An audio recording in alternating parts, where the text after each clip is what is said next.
والله ما انشغل أحد بآية القرآن إلا وقد ملأ التوفيق حياته وأيامه، ولا أقبل عبد على كتاب الله إلا وقد أصبح الخير يتسابق إليه من كل فج عميق.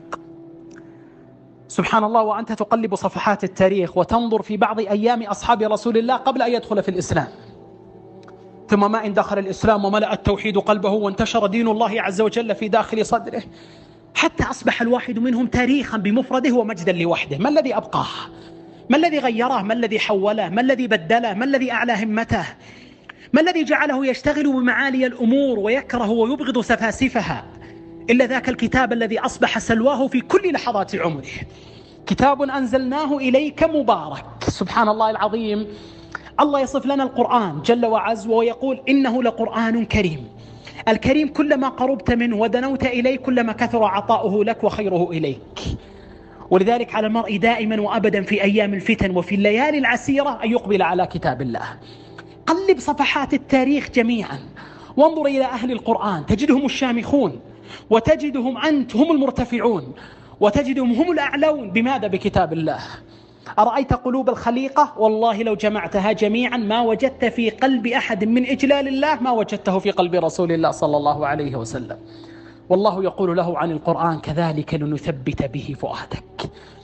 وأنت تقرأ في تلك الليلة التي ملأ فيها الأسى قلوب أصحاب رسول الله صلى الله عليه وسلم، وأصبح الواحد منهم يصاحب همه وكأنما جبال الدنيا يحملها فوق كتفه، وإذا بالأسى يملأ صدورهم لأن محمد صلى الله عليه وسلم قد رحل وفاضت روحه إلى بارئها. وإذا بأبي بكر يجمع ذلك الرعيل الفذ والجيل النادر ويقف أمامهم والإيمان يملأ صدره ويفوح في داخل قلبه، فقال من كان يعبد محمد فإن محمدا قد مات، ومن كان يعبد الله فإن الله حي لا يموت، وما محمد إلا رسول قد خلت من قبله الرسل. أرأيت ذاك الموقف الذي لو ألقي على جبال الدنيا لكانت ترابا من هوله وصعوبته، إلا أن أبا بكر ثبت أولئك الرجال وملأ آذانهم وأصبح الثبات ينتشر في صدورهم بآية من كتاب الله. يصف لنا أنس ذاك الموقف النادر فيقول كانت قلوبنا تروغ روغان الثعالب من هول المصاب وجلل الخطب، حتى تكلم أبو بكر فأصبحنا كالأسود. حينما ثبتهم أبو بكر بآي القرآن وملأت مسامعهم وهو يرددها وما محمد إلا رسول قد خلت من قبله الرسل. أرأيت ساعات العسرة؟ والله متى ما أقبلت فيها صادقا على الله تردد آي القرآن جعل الله لك فيها فرجا ومخرجا وثباتا وشموخا وعلوا وإيمانا يملأ الدنيا جميعا. من المؤمنين رجال صدقوا ما عاهدوا الله عليه. أنا أوصي نفسي جميعا وإياكم أيها الأحبة وأختم بهذا: لقد وهبكم الله كنزا فإياك أن تضيعه، وقد هداك الله إلى نور فإياك أن تفرط فيه، وقد أعطاك الله عز وجل باب توفيق لتدخله فإياك أن تغلقه على نفسك. والله ما أقبل أحد على الله صادقا إلا أعطاه الله عز وجل فوق مناه ومراده. من المؤمنين رجال صدقوا ما عاهدوا الله عليه. عليك دائما وأبدا أن تستشعر نعمة الله، أن تعترف بفضل الله، أن تفتقر لله، أن تقبل على الله، أن تكون صادقا مع ربك حتى يعطيك الله عز وجل ما لا يخطر لك على بال.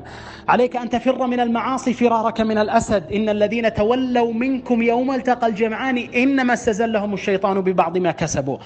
أرأيت أولئك الساقطين إنما سقطوا بذنوبهم، أرأيت أولئك الهاربين إنما هربوا بخلواتهم، أرأيت أولئك الذين توقفوا وتعثروا إنما تعثروا بسيئاتهم وما ظلمهم الله ولكن أنفسهم كانوا يظلمون. عليك دائما وأبدا أن تردد أن الله يربط على قلبك، وأن يكتب الإيمان في داخلك، وأن يؤيدك جل وعلا بروح منه ورحمة. عليك أن تفتقر لله حتى يعطيك الله فوق مناك، عليك أن تسأل الله حتى يعطيك الله سؤلك وفوق سؤلك، والله عز وجل غفور شكور. وصيتي لكم جميعا أيها الأحبة وأختم بهذا: إذا أردت أن تبقى على كتاب الله فاعمل بآي القرآن يزدك الله خيرا ونورا وتوفيقا.